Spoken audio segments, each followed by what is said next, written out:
Welcome to the first edition of Mojo Meets. I'm here with former MasterChef contestant Reece Hignell in Mojo's beautiful Oasis 31 home at Waterford Living. Reece, how are you doing? I'm so good, Thank you for having me here. I'm really excited. This place is so beautiful. It's stunning, and we are excited to have you. And I'm excited to find out what it is you are going to be making for us today. Today, I want to bake a beautiful cake and I want to use this kitchen as much as possible. Today, we're making a red velvet cake. I have heard that you have a beautiful shop called CakeBoi. Yes. Can you tell me a little about how CakeBoi was born? Yeah, so in Hamilton, I have a cake shop, obviously, CakeBoi. It means a lot to me, this shop. It kind of is like a dedication to my nan. She was the most incredible baker, so all of our cakes are really old school, hence why we're doing a red velvet cake. It's the traditional American cake, so yeah, it's a shout out to my nan. The first thing with this cake we need to do is to cream the sugar and the butter. This is really important when we're looking at the texture of the cake. So red velvet is a cake not named after its colour, but named after its texture. So the little ways of which we prepare this cake will help our overall texture and this velvety, beautiful crumb once we eat it. So we've just got some soft butter, so that will go straight into the mixer, along with our caster sugar. Probably let this run for a minute or two until we create a nice, pale, light and fluffy butter mixture.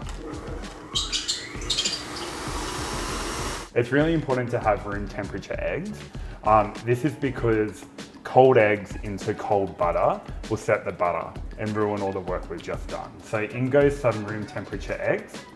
So we'll start him up. And just like we did before, we need to let this beat for a little bit now. Okay. And this is going to be an aeration part of the mixture. All so right. it's really important to try and get as much air into the butter and the egg right now. Okay. This is going to keep our batter beautiful, light and fluffy. So the next step here, to ensure that we have a beautifully light mixture, is to sift our flour. Something that not everyone knows, that in red velvet cake there is a hint of cocoa. It adds to the flavour and also why you get this beautiful deep red rich colour. So in with the flour and we'll just sift it.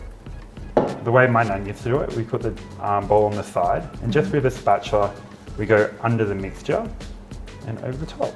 If you can just keep Do you want me to give this a go? And then I'll move on to the wet Sometimes mixture. people trust me with things. I don't know if it's such a good idea. Round that's perfect. and over. Yeah, perfect. As that's going, what we have left is buttermilk, a little bit of vinegar, some red food dye and vanilla. So these are the remaining ingredients into the cake batter. What we're kind of trying to do now is coat the flour and the butter together. I'm just going to mimic our folding technique, but with the mixture. So just on a really low speed, in goes the buttermilk.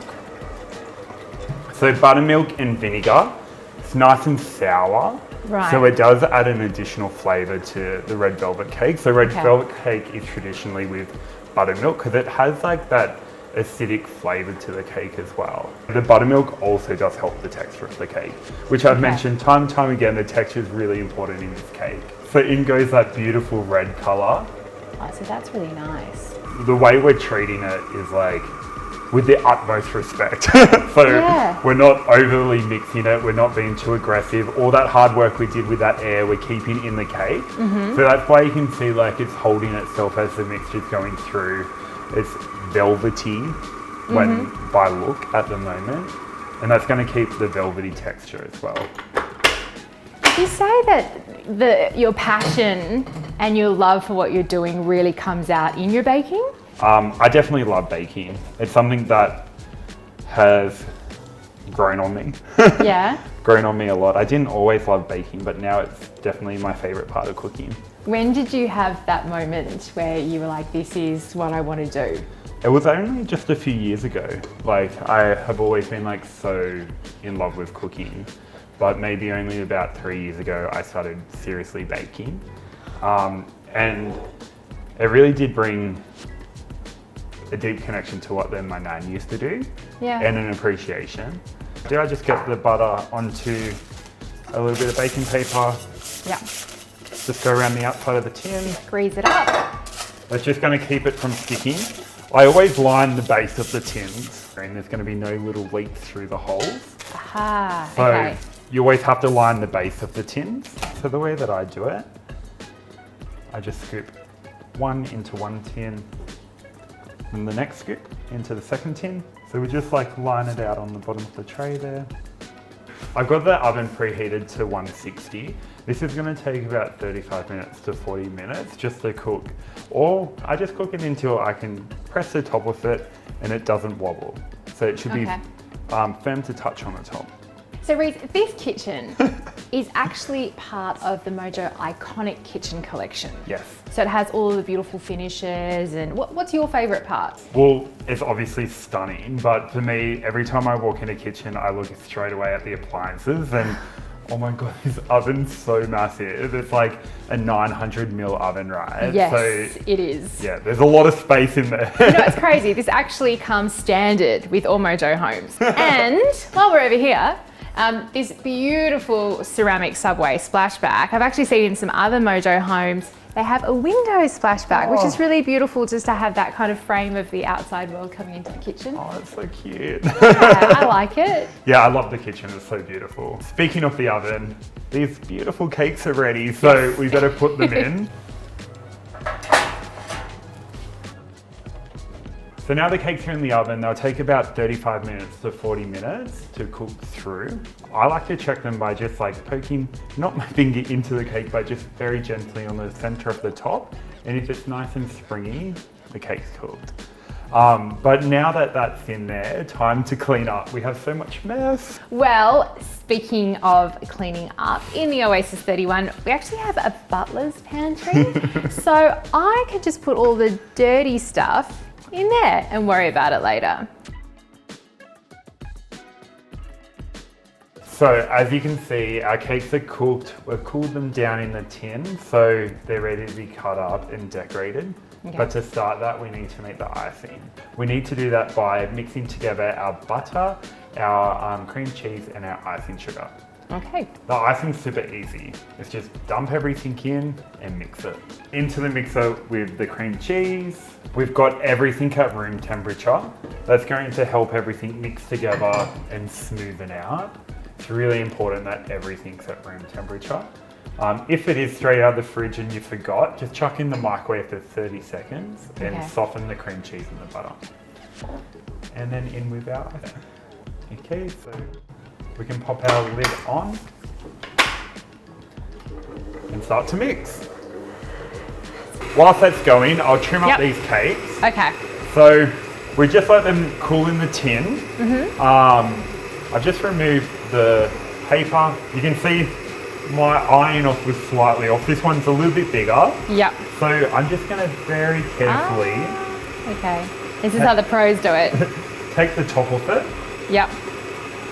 Just so it's even. Okay. And then straight through the other one. 1, 2, 3, and 4. Okay? All right. What we're doing now is what's called the crumb coat. So we're establishing the cake. We're basically putting a super thin layer of icing on the outside of the cake, and then we're gonna chill it. Okay. Then what will happen is the cake will become solid, the butter will set, and then we can do our final coat, and we won't have lopsided cakes, and it won't move as we're working on it. To do that, go a little bit of icing on each layer.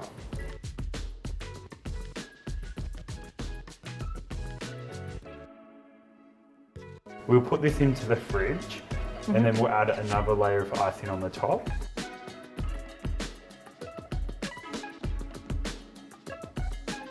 So the cake's been chilling out in the fridge for a while. It's probably a bit set now, so we'll grab it out. We'll do our final layer of icing. Okay. Decorate, and then we get to eat. Yay! The best part. What we need to do is just go over it again with one more layer of softer icing. We'll allow our crumbs to stick to the cake. We don't need this to be absolutely perfect. What we kind of want is just a nice underlay. So we'll go again with our scraper around the outside, so we're just taking the excess off. So now for the fun part, the decorating. As I said before, we want to show this beautiful red cake over the top of the cake. We'll just sprinkle, sprinkle, sprinkle. We still want to see that beautiful white icing Yeah, that's lovely. coming through.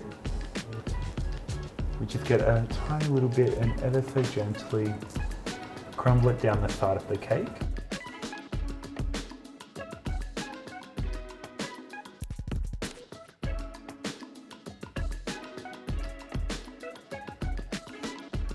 Thank you so much, Reece, for showing us how to make this amazing CakeBoi red velvet cake. Oh, thank you so much for having me. I had the best time. Absolutely. And it was so much fun hanging out with you in this gorgeous kitchen in an Oasis 31 at Mojo Homes, Waterford Living. Now, if you would like to get this recipe, jump on our website, mojohomes.com.au. And now I'm going to eat some. Is it okay to say, oh my cake? Yes. You like it? This is even better than I thought it would be. Oh, thank you.